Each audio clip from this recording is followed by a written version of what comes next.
La parole, s'il vous plaît, un peu de silence. La parole est à Madame Marie-Charlotte Garin pour le groupe écologiste. Madame la Présidente, Mesdames et Messieurs les députés, Monsieur le Ministre, en ce moment, dans notre pays qui se tient fièrement parmi les premières économies du monde, une réalité sombre et insupportable ébranle nos consciences. Des milliers d'appels au 115 restent sans réponse, laissant plus de 2800 enfants sans abri. Des enfants exposés au froid, à l'insécurité, à la précarité. À Lyon et ailleurs, des citoyens, des enseignants et des parents d'élèves s'organisent. Goûter solidaire, occupation d'école, ils comblent l'espace que vous n'arrivez pas à occuper, faute de moyens. L'abbé Pierre disait « Le contraire de la misère, ce n'est pas la richesse, le contraire de la misère, c'est le partage ». Ce que nous voulons, ce n'est pas la charité. Nous voulons du travail et des logements dignes pour tous. Vous donnez des milliards aux entreprises chaque année, sans contrepartie. Et vous menez une politique qui appauvrit les gens qui ne sont déjà pas bien riches. Baisse des APL, précarisation des chômeurs, casse du code du travail, coupes budgétaires, y compris dans certains services sociaux. Vous êtes allé jusqu'à criminaliser l'occupation des logements vacants.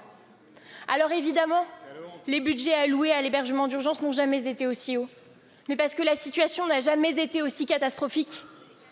Il y a 2822 enfants qui dorment dans les rues de notre pays. Ce que nous ne voulons, ce n'est pas la charité, mais il y a urgence. La semaine dernière, nous avons voté l'augmentation des places d'hébergement d'urgence en commission des finances avec des députés de tous bords politiques. Monsieur le ministre, ma question est simple. Vous engagez-vous à maintenir la création de ces places dans le budget final que vous allez faire adopter malgré le 49.3 ? Je vous remercie. Je vous remercie. La parole est à Monsieur Patrice Vergrit, ministre en charge du logement. Madame la Présidente, Mesdames et Messieurs les députés, Madame la députée Garin, aucun gouvernement n'a créé autant de places d'hébergement d'urgence. Aucun gouvernement.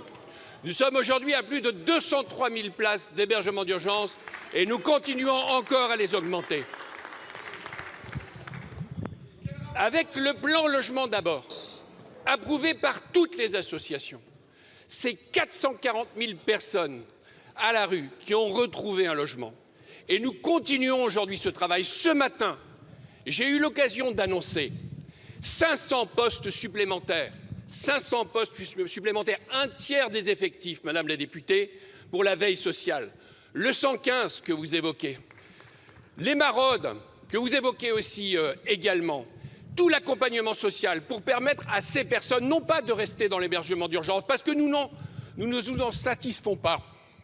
Nous, 2 ans, 5 ans dans l'hébergement d'urgence, ça ne nous va pas. Augmenter les places d'hébergement d'urgence, ça ne nous va pas.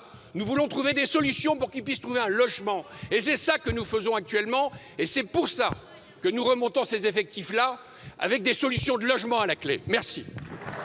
Merci beaucoup, Monsieur le ministre. Madame la députée. Simplement vous rappeler que l'année dernière, on a dû se battre contre la suppression de 14 000 places d'hébergement d'urgence.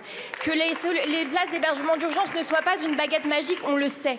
Mais là, face à l'urgence, on a besoin de solutions. Est-ce que vous confirmez que vous n'allez pas maintenir la création de ces places d'hébergement d'urgence? Est-ce que c'est ça la réponse que vous apportez aux 2800 enfants qui dorment à la rue aujourd'hui dans notre pays? Je vous remercie.